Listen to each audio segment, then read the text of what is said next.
കഴിഞ്ഞ ദിവസം മുഖ്യമന്ത്രി പിണറായി വിജയൻ പത്തനംതിട്ട പോയിട്ട് അവിടുത്തെ CPM ജില്ലാ കമ്മിറ്റി നേതാക്കളെ കണ്ടു. CPM ജില്ലാ സെക്രട്ടേറിയറ്റിൽ പങ്കെടുത്തു. അങ്ങനെ വലിയ പാർട്ടി ചർച്ചകളിലൊക്കെ അദ്ദേഹം പങ്കെടുത്തു. അദ്ദേഹം അവിടെ എത്തിയിട്ട് ഈ ചർച്ചകളിലൊക്കെ പങ്കെടുത്ത് അദ്ദേഹം പറഞ്ഞ കാര്യങ്ങൾ പറയാനാണ് ഞാനിപ്പോൾ ആഗ്രഹിക്കുന്നത്. അദ്ദേഹം പറഞ്ഞത്, ഇവിടെ മുന്നണിയുടെ ഘടകകക്ഷികൾ മത്സരിക്കും, പ്രത്യേകിച്ച് കേരള കോൺഗ്രസ് എം ഒക്കെ മത്സരിക്കുന്നുണ്ട്. അങ്ങനെയുള്ള ആളുകൾ മത്സരിക്കുമ്പോൾ, അങ്ങനെയുള്ള രാഷ്ട്രീയ പ്രസ്ഥാനത്തിൽ നിന്ന് ആളുകൾ മത്സരിക്കുമ്പോൾ പാർട്ടി സ്ഥാനാർത്ഥികൾ തന്നെയാണ് മത്സരിക്കുക എന്ന വിധത്തിൽ എല്ലാവരും പെരുമാറണം, അല്ലെങ്കിൽ എല്ലാവരും വോട്ട് ശേഖരിക്കണം, എല്ലാവരും പ്രവർത്തിക്കണമെന്നായിരുന്നു മുഖ്യമന്ത്രി പിണറായി വിജയന്റെ അഭ്യർത്ഥന. ശരിക്കു പറഞ്ഞാൽ ഈ അഭ്യർത്ഥന ഇങ്ങനെ പറയണമെങ്കിൽ സ്വാഭാവികമായും പത്തനംതിട്ട ജില്ലയിൽ CPM-ലും ഇടതുമുന്നണിയിലും പടലപ്പിണക്കങ്ങൾ വ്യക്തമാണ്. മുന്നണിക്കകത്ത് നല്ല സ്പർദ്ധയുണ്ട് പരസ്പരം എന്ന് ചുരുക്കം. അതുകൊണ്ടാകണമല്ലോ മുഖ്യമന്ത്രി ഇത് പോയി പറയുന്നത്. അതുമാത്രമല്ല, ജില്ലാ കമ്മിറ്റി അംഗവും മുതിർന്ന നേതാവുമായ പത്മകുമാറിനെ ശബരിമല സ്വർണ്ണക്കൊള്ള കേസിൽ ഇപ്പോൾ അറസ്റ്റ് ചെയ്തിരിക്കുകയാണ്. അദ്ദേഹത്തിനെതിരെ ഒരു നടപടിയും ഇതുവരെ പാർട്ടി സ്വീകരിച്ചിട്ടില്ല. വരട്ടെ, കുറ്റപത്രം വരട്ടെ, അല്ലെങ്കിൽ അത് വരട്ടെ, ഇത് വരട്ടെ എന്ന തരത്തിൽ ഇങ്ങനെ മാറ്റി മാറ്റി കൊണ്ടുപോയിക്കൊണ്ടിരിക്കുകയാണ്. പാർട്ടി തലത്തിലുള്ള അച്ചടക്ക നടപടി ഇതുവരെ എടുത്തിട്ടില്ല.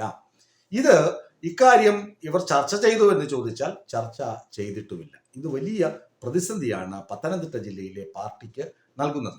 ഭവന സന്ദർശനത്തിന് പോയ നേതാക്കളോടൊക്കെ ആളുകൾ പറഞ്ഞതായി ഞാൻ മനസ്സിലാക്കുന്നത്, പത്മകുമാറിനെതിരെ എന്തെങ്കിലും ഒരു നടപടി, പാർട്ടിയിൽ നിന്ന് സസ്പെൻഷൻ, പുറത്താക്കൽ, അല്ലെങ്കിൽ കീഴ്ഘടകങ്ങളിലേക്ക് മാറ്റൽ, അങ്ങനെ എന്തെങ്കിലും ഒരു നടപടി എടുത്തിരുന്നുവെങ്കിൽ കുറെ കൂടി ശക്തമായ വോട്ട് ഷെയർ ത്രിതല പഞ്ചായത്ത് ഇലക്ഷന് നമുക്ക് ലഭിക്കുമായിരുന്നു എന്ന അഭിപ്രായമൊക്കെ ഗൃഹസന്ദർശനത്തിന് പോയ നേതാക്കളോട് നാട്ടുകാർ പറഞ്ഞിട്ടുണ്ട്.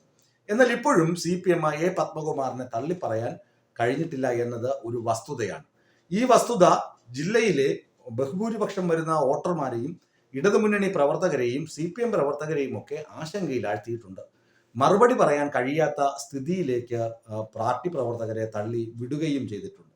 അതുകൊണ്ടാണ് മുഖ്യമന്ത്രി പറഞ്ഞത്, കേരള കോൺഗ്രസിന്റെ M നിന്നാലും CPM നിന്നാലും CPI നിന്നാലും വോട്ട് എല്ലാം കൃത്യമായി ലഭിക്കണമെങ്കിൽ നമ്മൾ പ്രവർത്തിക്കണം. അതുകൊണ്ട് ഉണർന്ന് പ്രവർത്തിക്കണം. മറ്റു ജില്ലകളിലും, കൊല്ലം ജില്ലയിലും വന്ന് അദ്ദേഹം ഇത് തന്നെയാണ് പറഞ്ഞത്. എല്ലാ ആളുകളും ഉണർന്ന് പ്രവർത്തിക്കണം, ജനങ്ങൾക്ക് ഒപ്പം നിന്ന് പ്രവർത്തിക്കണം, ജനങ്ങളെ തെറ്റിദ്ധരിപ്പിക്കുന്ന ഒരു പ്രവർത്തനവും ഉണ്ടാകരുത് എന്നാണ്. എന്നാൽ നിർഭാഗ്യവശാൽ രാജു എബ്രഹാം, ജില്ലാ സെക്രട്ടറി രാജു എബ്രഹാം, അതുപോലെ കടകംപള്ളി സുരേന്ദ്രൻ, ഇവരൊക്കെ ഈ സ്വർണ്ണ കവർച്ച കേസിലെ മുഖ്യപ്രതിയായ ഉണ്ണികൃഷ്ണൻ പോറ്റിയുമായി നിൽക്കുന്ന ഫോട്ടോഗ്രാഫ്സ് ഒക്കെ പുറത്തു വന്നിട്ടുണ്ട്. അതിനകത്ത്, ആ വിവാദത്തിനകത്ത് കൃത്യം മറുപടി പറയാൻ ഇതുവരെ CPM-ന് തയ്യാറായിട്ടില്ല. CPM നേരെ UDF-ന്റെ കളത്തിലേക്കാണ് വിരൽ ചൂണ്ടുന്നത്. UDF നേതാക്കൾ, കോൺഗ്രസ് നേതാക്കൾ എന്തുകൊണ്ട് ഉണ്ണികൃഷ്ണൻ പോറ്റിയും കൊണ്ട് സോണിയാഗാന്ധിയുടെ വീട്ടിൽ പോയി എന്ന മറുചോദ്യമാണ് ഇവർ ഉന്നയിച്ചുകൊണ്ടിരിക്കുന്നത്. അങ്ങനെ വാദപ്രതിവാദങ്ങൾ ശബരിമല ഇഷ്യൂവിൽ നിലനിൽക്കുന്നുണ്ട്. പത്മകുമാറിനെ സംരക്ഷിക്കുന്ന നിലപാട് CPM സ്വീകരിക്കുന്നുണ്ട്. ഈ പശ്ചാത്തലത്തിൽ നിയമസഭാ തെരഞ്ഞെടുപ്പ് ആഗതമായ സ്ഥിതിക്ക് നിയമസഭാ തെരഞ്ഞെടുപ്പിൽ മത്സരിക്കുന്ന സ്ഥാനാർത്ഥികൾക്ക് വോട്ട് ഉറപ്പിക്കുക എന്നതായിരുന്നു പിണറായിയുടെ യാത്രയുടെ ലക്ഷ്യം. അവിടെ ചെല്ലുമ്പോൾ മാത്രമാണ് പിണറായിക്കും അവിടുത്തെ കാര്യങ്ങൾ കൂടുതൽ അറിയുന്നത്. കാരണം രാജു എബ്രഹാം ഉൾപ്പെടെയുള്ള ആളുകൾ ശബരിമല കൊള്ളക്കേസിൽ പ്രതിയായ ആളുടെ വീട്ടിൽ പോയിട്ടുണ്ട്. അതിന്റെ ചിത്രങ്ങൾ വരുന്നു. അതുമാത്രമല്ല, ഇത്തരം നേതാക്കൾക്കെതിരെ പത്മകുമാറിനെതിരെ വൈകാരികമായ പ്രകടനമുണ്ടാകുന്നു. അത് തുറന്ന് പറയപ്പെടുന്നു. അതിനൊന്നും കൃത്യമായി മറുപടി നൽകാൻ സംസ്ഥാന നേതാക്കൾക്ക് കഴിയാതെ പോയി.